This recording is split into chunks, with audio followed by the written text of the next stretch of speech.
All right. All right. So I guess we can get started. Thank you everyone for coming today. And welcome to AI, the liberal arts and the workforce. I'm Louise Geddes. I am the Associate Dean for the College of Arts and Sciences. I would like to thank our guests for coming today and give them introductions. And then the idea of this conversation is to kind of talk about like how the workforce is changing because of AI, what that means for college students, what that means for job seekers, and talk about what happens at Adelphi that's going to empower you to go out and meet the changes of the job market. So I would like to thank our guests today. First of all, I'd like to introduce Andrew Zang. Andrew Zang, JD and LLM, is the founder of Bespoke AIR AI, a custom AI platform for real estate organizations. Andrew is a dedicated leader in the field of artificial intelligence, specializing in the development and implementation of responsible AI solutions within commercial real estate and within a custom bespoke enterprise-focused language models. He's a graduate of our political science program here at Adelphi. Allison Hemming is the founder of the Hired Guns, a digital talent agency devoted to managing the careers of great digital thinkers. She is the author of 3 no-nonsense job hunting books, Work It, How to Get Ahead, Save Your Ass, and Land a Job in Any Economy, and has been regularly featured in the New York Times, The Today Show, The Wall Street Journal, The New York Post, Newsday, CNN, CNBC, Good Morning, NPR, Good Morning America, NPR, PBS, and other media outlets. They are joined today by Professors Dotterman and Stemkoski, who I'm sure you know from Adelphi. And so thank you everyone for giving us your time today. Okay, so I'd just like to open. I'm going to ask a few questions and we'll just let the conversation flow. So my first question is to Allison and Andrew. How have you seen AI reshaping the workforce in your industries already? We go first. Sure. So first off, AI is here. It's been here for a while. Oh, sorry. Can you guys hear me okay, or do you want me to? Yeah, often on the Zoom, it's hard. Oh, good. How's that? Perfect. Great. AI is here, and it is changing the workforce quite a bit. Right now, unemployment for recent college grads is at a decade high of 9%, right? So there are real shifts, and I think us talking about what's really happening is going to be important. But the key is, I think, for all of you guys here today, is we're also going to talk about ways that you can protect the integrity of the work that you're creating here at Adelphi so that you can go on and get a great job alongside AI. I think the thing that I want to sort of get across in the here and now for people who are currently in college is it's important to understand what's going on. It's important to understand your role in juxtaposition to AI and how you can make the changes in your own career and your approach to your first few jobs in relationship to AI, because everybody's learning it. Guess what? It's not just you. It's also every boss. It's also every professor in this room. And that, so when you think like the playing field is even because we're all learning simultaneously, it definitely takes a little bit of the scariness and the risk out, right? Because, we're all on the ride together. I'm gonna do my best to provide some what they call hot takes, right? and good giveaways here. So AI is in its infancy. There's no doubt about it. And although there's a lot of mention of if you don't use it, you'll be left behind, right? We're all, like we just mentioned, starting here, and it's in its infancy where there's so much to grow. So what I would say is learn a lot of different types of tools, how to use all models, what is new and improved features that are coming. But the reality is, and here's my hot take, it is going to be so important to become still a domain expert in a subject area, because there is no artificial intelligence to be used if it's not what's considered accessible intelligence. And what domain experts are going to enable you to do, and a domain expert is being a subject matter expert, right? Understanding your craft and what you're very motivated to learn about. Because if you're going to rely on artificial intelligence without having some fundamental knowledge about that subject matter, you don't know if it's right or wrong.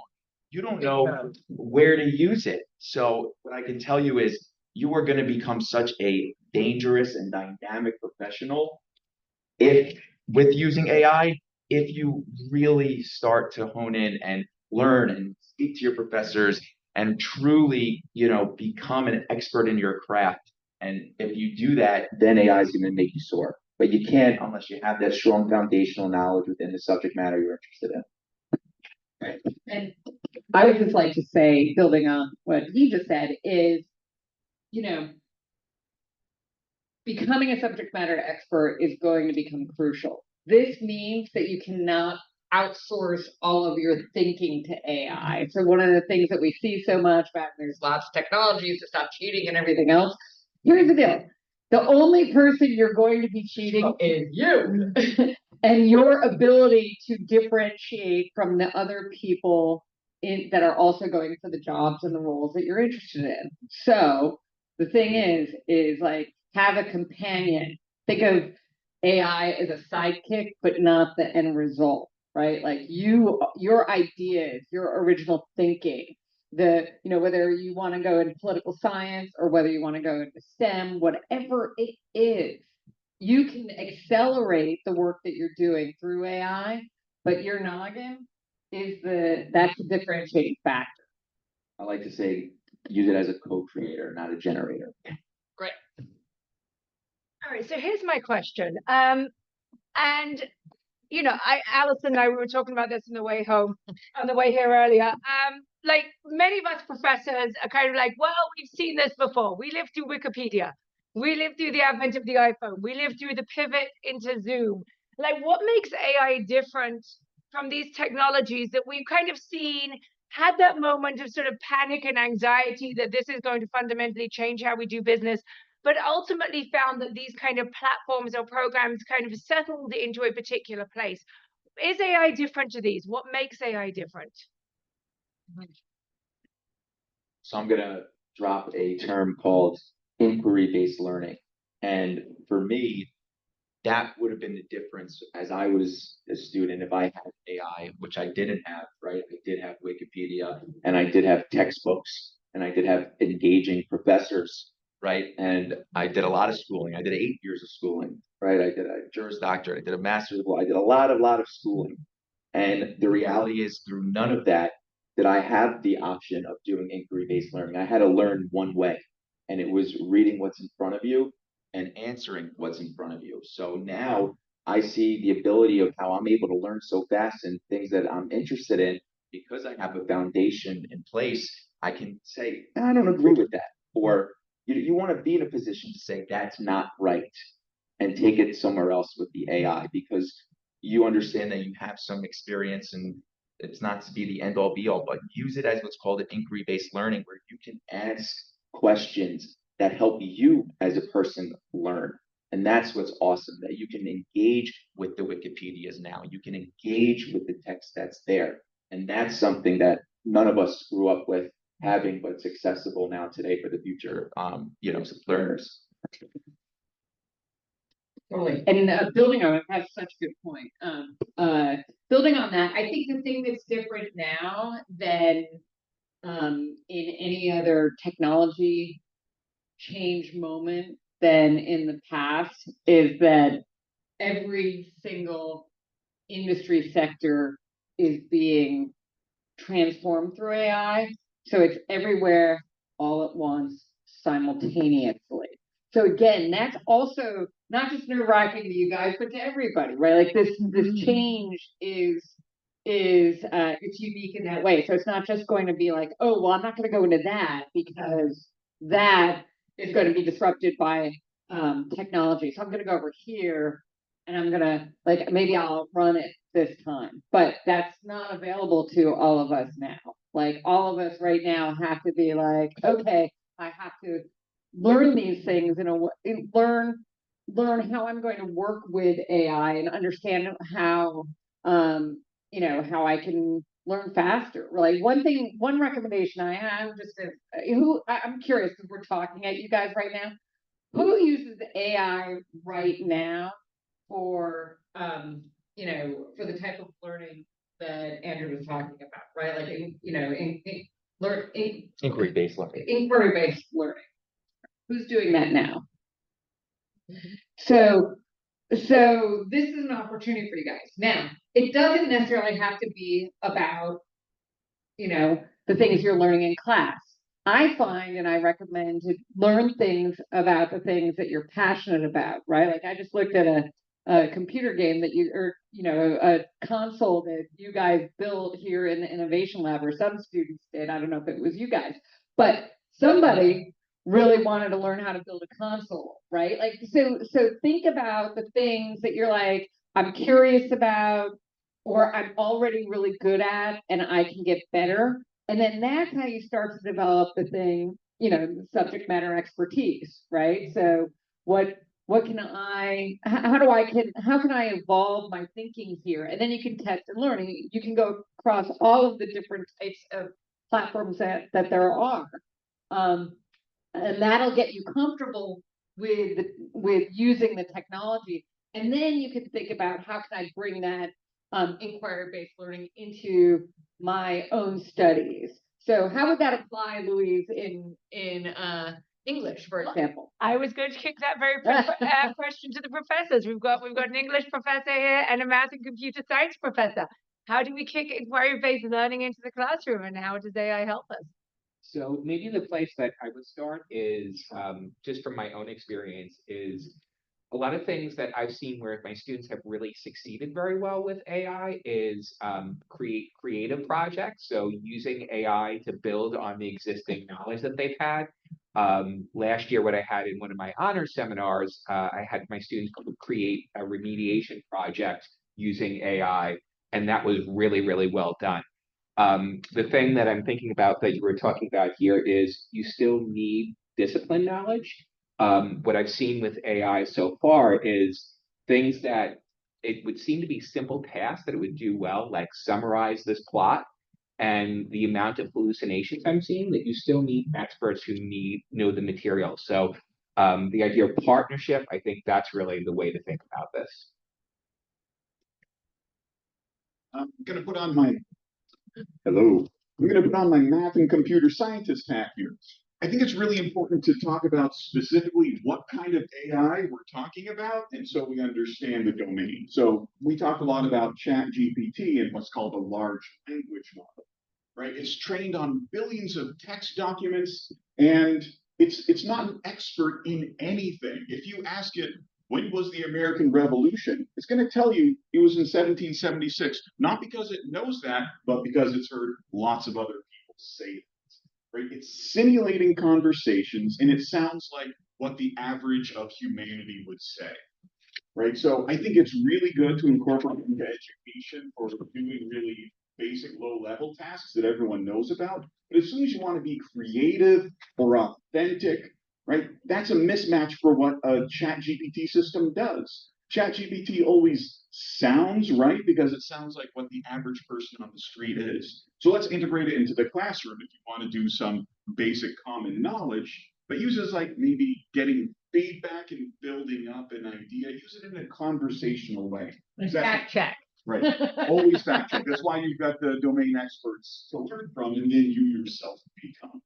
Right. So just keep in mind what ChatGPT was designed for, and don't push it beyond that because it's going to fail later on. Right. Your class is still going to fail. Right. And building on that, I think as you're collaborating with it, right?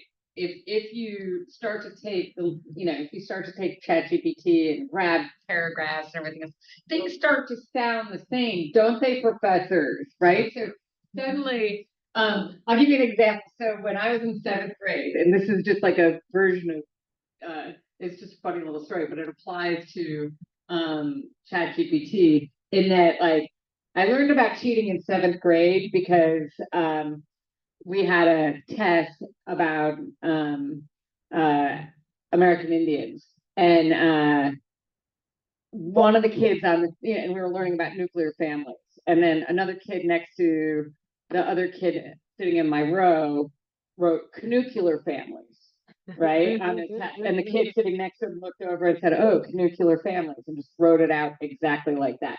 That is, so like when you, and then the professor called it out in our 7th grade class, it was like, nuclear family is not a thing, right? Like, we have to be able to fact check and know what is true and not true and then apply it through your own unique voice. And I think that's the idea of don't, this kid was cheating. Don't cheat yourself. Like, you have to understand the knowledge, because if you don't understand the knowledge yourself, you're the one who's going to get gypped, right? Whether you do poorly in an exam or you turn something in that was the consensus-based approach over ChatGPT, which may or may not be correct. And worst case of all, it all sounds the same. So like when you start to see what those, ChatGPT sort of like it's definitely developing its own voice, wouldn't you say? Can you guys hear it when you see ChatGPT? What do you hear when you hear? Well, I was going to suggest that in the real world, and just like there's textbooks, but we have professors who teach, what's in those textbooks. And just like in the real world, when you're doing your work, you get paid when you're able to deliver that information person to person, right? You get paid if you're able to bring a style of that text that you found and bring it into the real world, whether you're consulting with a person, whether you're in a hospital helping a person, whether you're in a psychologist who's doing learning and then able to talk to a person, right? Everything in life, you need to still be able to take that information, put it into your own style, and be able to deliver it. Even the computer scientists of the world, now they get to step out in front of the computers, and they're like, wait, we need to hear how it's actually being built and going on too. We let all the smart computer scientists stay in the back and background and build, and now we all need them to come out, and you get paid for being able to explain what's going on in today's day. So when it's actually it's actually a very good skill to be able to use the artificial intelligence outputs and then be able to create your own style with it. And it actually is going to help you be able to learn if you're able to say, okay, this is the generic, and then this is the Andrew, right? And you actually learn by doing stuff like that. Why you need English and communications majors. Strong voice. And just to build on that real quickly, is like we're talking about the voice of ChatGPT. I think a lot of the voice that I've noticed, it's almost like bad academic jargon. So, because that's what it's modeling off of. And, that would be some of the things that if it was a student, I would be telling the student, like, no, you have to actually make your voice a little bit more accessible with this. I think, Allison, you put it beautifully in a conversation earlier where you said you don't outsource yourself out of a job. Yeah. And I think that's precisely what you do when you have a reliance on AI, right? Is you have to be irreplaceable in the job market. You are irreplaceable. And so you have to ensure that you protect that element of it. I think that within liberal arts is kind of a common theme, right, for this here. And I think there's so many professions where if you can ask how could these professions be automated, at the end of the day, you're going to get down to a place where it's really human to human still. And, so use it to your advantage and to get smart and smarter than your peer. But the reality is we're in an industries here of learning, and industries out in the real world of professions where it still ends up being human, right? A lot of communication. So the nice thing is, though, you can get smart if you want to. If I may ask a question following on to that, do majors matter? In an AI workforce, I mean, we see this in universities, right? We'll see at one moment there's a surge in everybody wanted cybersecurity a few years ago, and I think AI changed that, right? Everybody wanted coders a few years ago, and that all changed. There comes a moment where everyone is looking for a particular kind of major, and in universities we tend to see these surges. In a world where the liberal arts is maybe king, when the human matters, does your major matter? That's my question. I guess I'll jump on that because we work with a lot of recent college grads, and I see people from the ecosystem of starting your first job all the way to pre-retirement and retirement, right? And what is interesting is I think still in the like the 2025 to 2030, I think major still matters, especially for your early career, like that first jumping off point. But Andrew, what was your major in college here at Adelphi? Political science. Political science. And now you're an entrepreneur, you're a lawyer, you're doing all these things. I mean, like, we're on a Wonka Vader, right? This is my feeling. Who's seen Willy Wonka? Raise your hand. Okay, great. So when at the end of the movie, when Charlie and Willy Wonka step on the Wonka Vader, what's great about the Wonka Vader? One of you guys in the back row, tell me. It defies the laws of physics and just goes wherever the hell it wants. That's exactly right. Goes wherever the hell it wants. It goes sideways and upways and downways and diagonally, and that is careers, right? You have a passion, you start to build critical thinking and thinking around it, and then you start to go in a direction, and forces start to push you in different places, but your passion, the things that you're interested in, will drive you forward. How did you go from political science to doing what you're doing? I was gonna tell you that political science is actually life because everything is politics. That is true. So explain that further.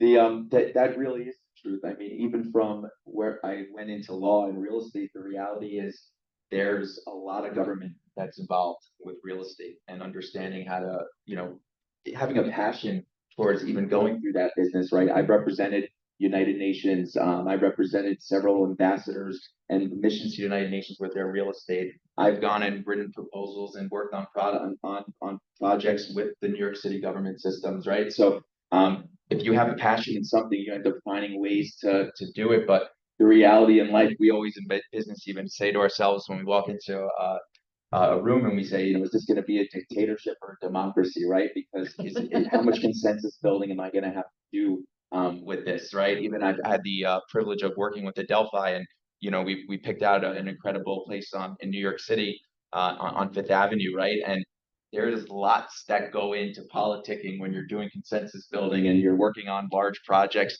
So the politics is certainly everywhere, but back to be able to put it within artificial intelligence and with majors, I think it's even, again, a hot take here. I think it's even more important to showcase a passion in a certain field, especially when you're young, because that's the only way you're going to be able to differentiate yourself even further, because now we know everyone can kind of learn on the go, but who actually cares about the subject?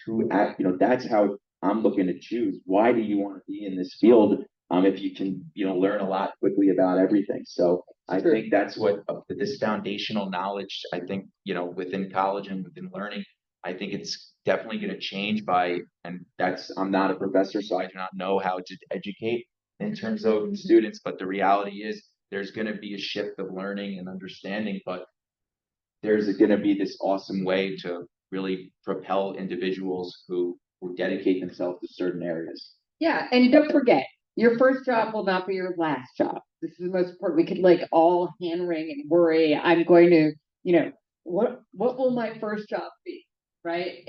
Don't sweat that, right? Sweat being really curious and interested in the content that can be around and adjacent to the thing that you are passionate about, and the right job will start to sort of manifest itself, right? And back to whether or not you need to have a major. I think the most important thing you can get out of your career, your college career here, is investing in the major of critical thinking, Because if you and humanities is amazing for that. Can we just quickly go around in the back row? Which, by the way, is the last time you guys get to sit in the back row. If you really want to get jobs, sit in the front row, particularly at an event like this, because then the professors and also the people on the stage notice that, and they're like, I'm going to talk to that person, right? So that is just like the easiest tip ever. Hot take. I'm going to use that.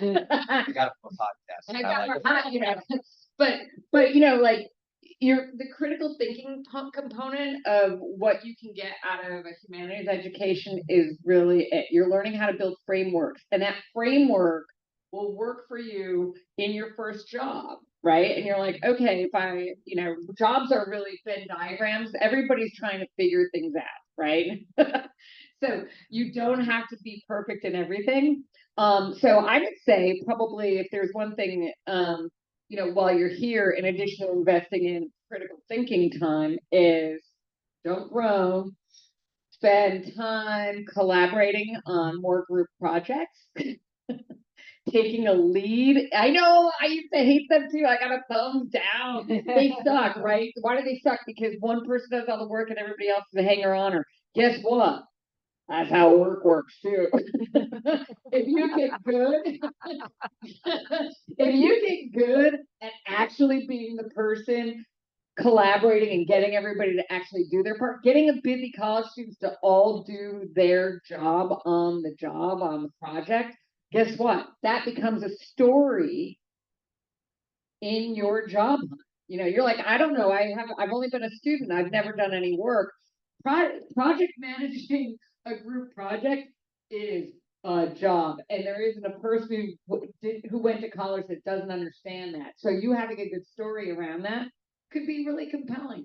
The other thing I think that you want to do, and I know, Louise, I might be jumping on your thing, is experiential learning, right? Like getting hands-on, getting those internships, even if they're free, right? Getting there and understanding how work works is crucial, right? And Andrew, you could probably jump in here in a second, but like the idea being you want to be able to show up for your first day of work in your brand new first ever job at like corporate or whatever, understanding kind of like the rules, right? Like, okay, do I show up at a meeting? Do I bring my laptop? Do I take notes? What is my role here? All these things that like we don't learn in college and we don't learn on the first day of the job, but somebody is going to be a little bit ahead of you, right? And so by taking advantage of your career services center, did you know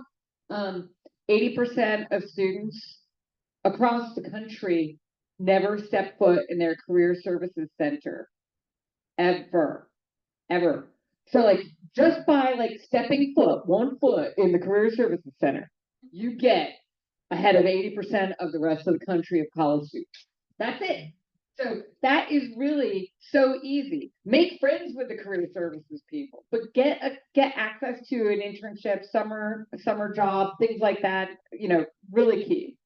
Yeah, may I just, Future You had a podcast this week, Anthony and I were talking about this. And one of the things it said that AI is doing is AI is replacing a lot of the menial tasks that you do in your first year in a job. So your first year in the job, you're learning how to be in the business. You're learning how to write professional emails. You're doing these kind of small data-driven tasks. AI is taking away that journey. So what people are looking for is they're looking for college graduates who can come in at year 2 or 3 with that kind of experience under their belt, who can come in with that kind of creativity that Andrew, you were talking about, that kind of sense of inquiry, that sense of ownership over a job that you get through personality and experience. Anthony, I see. No, I was just going to build on that because I listened to that podcast after Dean Getty's passed it my way. And, one of the things I found really interesting in there is they were talking about, the job market and saying that, the entry level job that used to go to somebody at 22 years old. Now, like the skills now are someone like at 26, 27. So, that can be a depressing thought, but also thinking about that in terms of going in and really being ready to hit the ground and running. I'll add something that's important, especially when you're younger and you want to, get ahead or you want to differentiate yourself. The reality is data and information is what gets you ahead, providing that to your senior professionals that are there because when you're more senior professional working in a career, what happens is you're actually in the trenches at times doing transactions or doing the work that needs to be done in the surgery, in the prep, I'm sorry, but what you can really become a star at is in the preparation. And when you're doing so, it's how can you go and find data, right? So now, oh my gosh, you have access to so much data so much quicker. So validating it is so important, right? If you can be the young person in the workforce that they know this person provides a lot of information to us, but we know that he has a creative way of validating this for us that it's right. And then it gets to a point where your research is more valuable than the next person's research. So that's one very important thing. And again, we're here with communications and humanity, and the only way that I was able to move forward quicker in very competitive fields were picking up the phone and talking to people and getting feedback and getting information the old-fashioned way. And what's funny is when you do it that way, you end up finding information that artificial intelligence doesn't know. And I'm almost trying to coin the new AI as what's called accessible intelligence, right? Artificial to accessible. And when you're able to do that, the situation becomes that now not only are you proficient in get data gathering, but you're proficient in validating your data and you're proficient in being, a networker, which is important too. Totally. And I would say interpreting the data. So one thing, so Harvard now is requiring that every single student before they graduate at Harvard, they all have to take a data and analytics class designed around their major of interest. And guess what? There are a ton of humanities kids at Harvard, right? Like the analytics, the ability to look at data, analyze it, but more importantly, put your lens on it is crucial. This is the thing that you should talk to this guy about before I don't know what level you are at school, but like getting that analytics framework and data analysis framework is it's going to be table stakes for anybody looking to work in a white collar job in the future. It just is. And so again, that's the thing that puts you at like age 26 or 27, but you're actually 22. And there's going to be gaps, right? Like you're going to know things. It might seem a little intimidating with some of the stuff we're talking about, but there are things that you guys already know how to do that a 35-year-old doesn't, right? We have intergenerational workforces where we could be, we're more like solar systems, right? Like moons circling around planets, doing things. Sometimes we're bouncing off of each other. But the thing is like, things that other people don't. So embrace that, right? Like, but keep your knowledge journey strong. I would add that everyone for the last 150 years of learning is so focused on being able to regurgitate data. And, the smartest person in the room is the one who has the best reading comprehension, right? That's even how we're tested on SATs and stuff. But the reality is once you actually start to look at information in a way that you can, understand it, every single human being thinks a little bit differently. And when you look at something, 9 out of 10, yeah, we just read it, it says the same thing, but how we act on it is going to be a little bit different, right? And there's really no sense about it of why people are able to be creative, but there are people who are just differently creative than others, and we use data in different ways than others. So now I think it's going to be an explosion of opportunity for those to say, okay, well, I'm not worried about not remembering this, or I'm not worried about having to be able to, comprehend everything because I'll be able to learn it. Now I can actually use what that little thing is inside of me called the creativity and uniqueness and take that data in a way that, computer doesn't see. I'm going to jump on the data train because I love me some good data. But one of the problems, and this is my big problem with ChatGPT, is it gives you a single data point. It gives you a single interpretation. And I think over-reliance on ChatGPT, my biggest concern is it robs you of the opportunity to struggle with synthesizing different viewpoints, right? Yeah. It's so easy, and it's easy to take the path of last resistance, and you do yourself a real disservice when that happens, right? There's value in struggle, right? There's a reason to do things the hard way. The only way to develop adversity is to fail and pick yourself up from that. And college is a safe space where you can do that, so you should take advantage of that. It's okay to mess something up. It's okay to have a messy interpretation as long as you keep working towards refining it and putting your own personal spin on it. It's a really important, valuable thing. I don't give up that chance. It's crucial. Yeah, I say if you're not enjoying what you're learning or reading, even using AI, get out and pick a different subject. Okay, if you are, because now that you have the ability to learn how you want, if you're still staring at this and not excited to learn about it, just pick a different field. You'll find something that you find passionate and creative about, because there's no reason to have access to something that you just not, there's so much opportunity of classes and majors and things. Now go find it. And if you're good at something and you're passionate about something, you'll end up figuring it out on how to be successful. Yeah, I think that's absolutely right, and I think it's something that we get scared of, right? Again, so to your point earlier, Allison, like your first job is not your last job. What you're committing yourself to is not the thing that you're committing yourself to last. I mean, Andrew's living proof of that. Yes, I've been told you're not allowed to say this is a space to come fail at recruitment events, but this is what the university is, right? It's a place where and we see this even in just students taking a class for a few days and saying, I don't want this, I want out. And knowing, and you don't know until you actually try it. I'd love to hear more about sort of creativity. We've talked a lot about humanities, a lot about critical thinking skills. And I think the idea of creativity is so broad and inclusive, right? And I think that people often don't think about creativity as a critical thinking or a data analytics skill. And I love saying, sort of intellectual inquiry is creative thinking. I wonder if we could just talk a little bit more about that and about how that kind of enables us to be consumers, or not consumers of AI, but masters of AI, collaborators with AI, partners with AI. And I'd love to hear a little bit more about that maybe, and then we can open for questions. Well, so one thing I've heard, and I'm curious about, maybe our film professor can weigh in, is the idea of using AI to drive creativity around things like script writing, right? So, at the end of the day, like our lives are journeys. Our stories can be journeys. Our stories can be, I don't know if I can get my things out. Our stories got to be journeys, right? So the idea being like, how can I, thank you.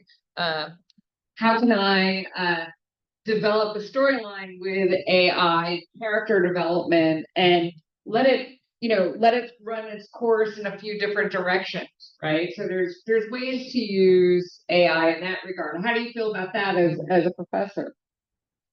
Well, Lee and I were just talking about this, like what the limitations are of AI and ChatGPT with storytelling. So as Lee pointed out, AI cannot yet write a novel, right? It can write chapters, it can write essays, but it can't write an entire novel. It just doesn't have that in its scope. And I think the same thing is true for screenplays. And I'm starting to try to work with some of those AI programs that work with screenplays. Again, people are doing like, well, we're going to give AI a prompt, and we're going to give a screenwriter a prompt, and we're going to have both write scenes for a screenplay based on that prompt, what that story is. And it's interesting because the same thing happens in screenwriting that happens in like the essays. That after a while, the dialogue sounds the same, the descriptions sound the same, because it doesn't have the nuances that human beings do, the colors that you need to really create something unique. So, I mean, at first when I started hearing about this, I was like really worried.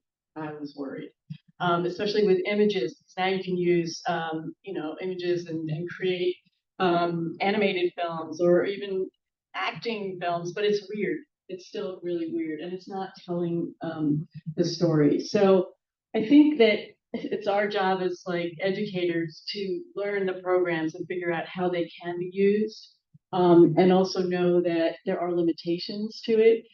But the most important thing, I think, and has to do with critics. Sorry, I'm taking over here. You're doing great. I talk.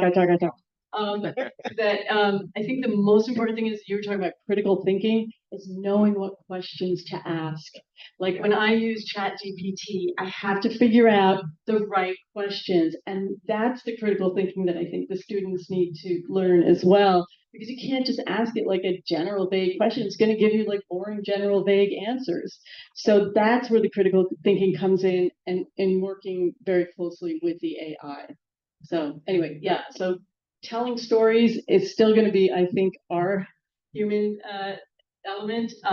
But we can ask AI questions to say, does this make sense? What other characters can I use in this? Will this play out at the end? So I think, again, it's just asking those questions. Right. And even in creative thinking, right? Like I want to set a story in Vermont. Can you tell me about Vermont? Jamaica, Vermont? Is that a town with a covered bridge? Right? Like so that you can get your sense of place and all these things that, it will speed things up, maybe, maybe not. It might actually lead you to ask more questions. Right. And that, and so you can have fun with it. One thing around AI, just in terms of creativity, it's sort of like a not a perfect thing, but it's a good hack for anybody who's interviewing for a job. How to use AI when you're interviewing for a job. Sorry, Louise, I have to get practical for a second.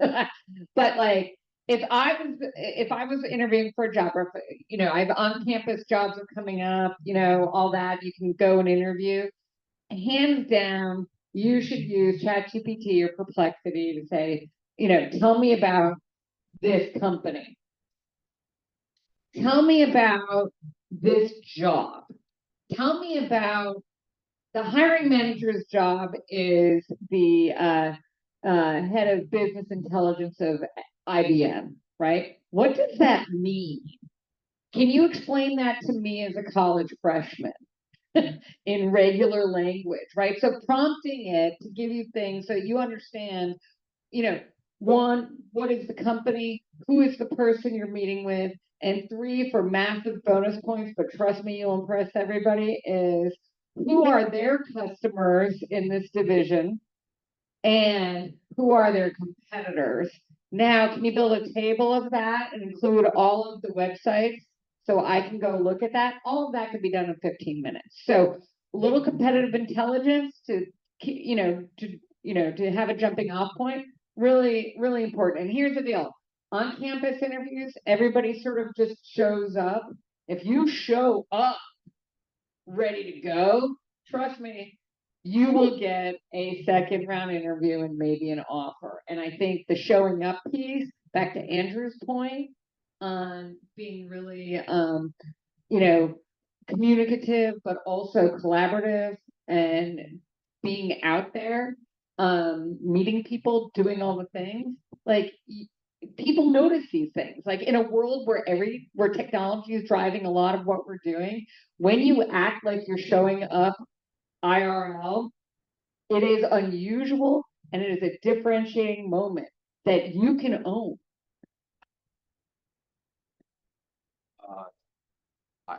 In terms of, I would add to that point of you can really simulate a whole interview if you want, right? You can simulate a lot. There's no reason to ever walk into a room or walk into a meeting or walk into anything where if you feel a little bit unprepared or if you are a little bit on the sensitive side, you can create an opportunity for yourself where you can, become very good at talking to the wall, right? And that, though, in the reality, especially when, on campus, I remember I did public speaking courses I took, and I took maybe it was, I don't know, film or acting or whatnot. Those courses are very important, especially more than ever before, because, those are still the way you can separate yourself in a world of where as accessible. I would love to ask a question, just with regards to, if you were a junior or senior, you were a recent graduate, or if you're, 40 years old and want to learn something, right? What would be the first two beginner places to start that today computer science learning and data learning versus 10 years ago is different? And then what would, the right way be? Yeah. I think part of it depends on what kind of a learner you are, and there's so many great options right now. You have to be very careful about where you're curating your information from. So if you want some really specific practical advice, Google runs a site called Notebook LM, a virtual research assistant. But the great thing, unlike ChatGPT, you point it towards the information you want to learn. You can point it to a Wikipedia site, or you can upload a PDF document, and you can say, hey, synthesize this for me and produce a 10-minute podcast that I can listen to on the way to work. Right? There's lots of great ways to consume the data. You can have it generate an outline. You can have it generate a PowerPoint presentation if you prefer to learn from something like that.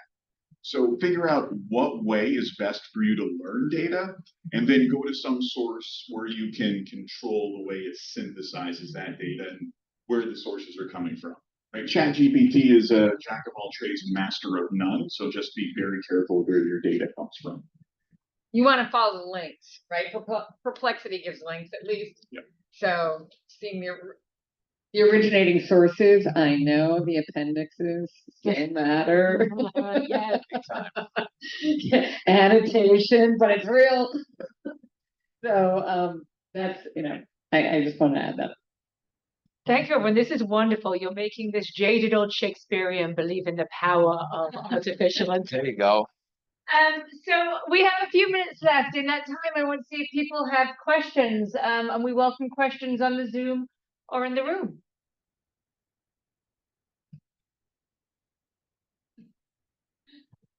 Ask what ChatGPT would say to ask, right? You gotta get used to it. I do have a question. I don't know. Is anybody here a computer science major?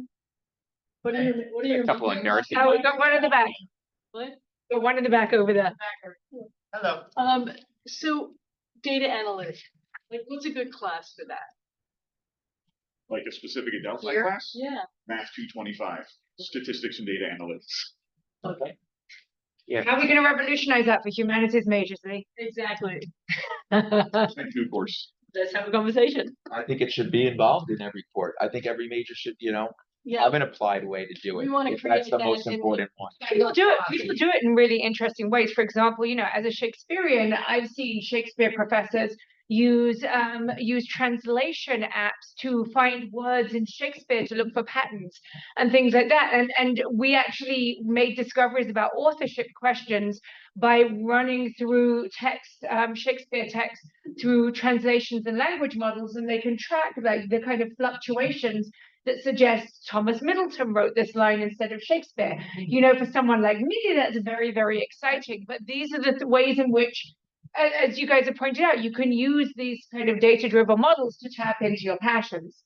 I got a goosebump just hearing it, because I feel like a data analytics class, if that was one class that we can end up, making it a domain relevant way to everything. I mean, I never got to take a data analytics class, although I'm Open our first one next semester. there you go. So, I mean, and I'm sitting here almost jealous of the fact that I don't know that much about how the data is driven and within the computer science field. So I feel like in every single subject or major, there's a way to now integrate this and put it a little bit more specific into the use case. I have an idea. Why don't we have all the professors take math?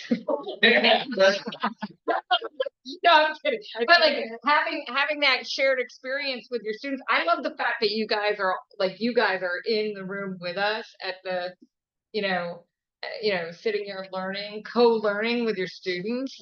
I think there's an opportunity to like really create like that framework across all of the. Well, that's what we're doing in the communications I was just about to say the dirty little secret is that professors are actually the worst students you could ever want to be around. All set in our ways. Nobody gets over. Exactly. We're gonna create like a research class that all the communication students have to take. That maybe We already could have, be we like, have that. We have the data analytics now. yeah. All right, students, do we have any more questions? Come on, one student question. And by the way, you get bonus points. Like, here's the deal. If you go to a big event and like, let's say we were an employer talking today, which we might be. When students don't ask questions, that also gets noticed. So who has a real question? Be super honest. Like this. There we go. Fine. I'm an art major, and I know a lot of the problems is that recently AI has been doing a lot of art related things that like people ask it to generate an image, and the problem is AI like will kind of steal from other artists and like kind of use their work to make its own, and it's obviously plagiarizing and hurting a lot of artists because of this. Do you guys like how do I phrase this? In the future, do you think this is going to become like more of a problem, or do you think like AI generated like art stuff is going to be more of a commonplace, or do you think that's going to be like added? Can we just restate the question for the audio, please? I don't know if I'm going to be able to restate the question, but how is art impacted by AI, and what do we see the future of it being? And I feel that art is creativity, right? And I don't know. I try to explain an image and it gets it wrong. I think that you're at such an advantage that you have a passion about art that you should be able to, be the best art prompter there is. That's day one. That's number one, because you have to understand there isn't, like, being able to draw something still's coming from up here. It starts here. It doesn't start here, right? So if you're able to communicate what you want from your head to your hand, and you can do it through there, I guarantee you that any of your art generated AI is going to be way better than any of mine. So, and that's just one small thought of it. And just building on that, I mean, I know we talked a lot about writing, but visual design also requires voice. I'm sure they talk about voice and point of view in your visual design and creativity classes. And, here's the deal, like, Claude and these AI, AI software, it's still drawing from, like, when it looks to draw something, it's like drawing from a composite of a lot of things, right? And so it's going like, so you're still always, I think, going to feel the difference between what an original thought or idea is and what the AI is giving you. And right now, just remember, we're in like fun zone. People are like, oh my God, I'm playing around. I just made like a monkey do this crazy thing, right? And eventually it's like, oh, everybody has those monkeys and they all kind of look the same and this is weird. So we have to kind of like work, like we have to churn through that to get to the other side. And so I think there's going to be opportunities for you to collaborate, but I also think there's like an opportunity to continue to push on your voice and your own creativity and originality in order to get to that, that other side. So keep rocking. Thank you. All right. I think with that, we will probably call it a day. Thank you guys so much for coming. Thank you so much to our panelists for this absolutely wonderful and invigorating conversation. Thank you, everyone. And hang out if you want to say hi. Thank you.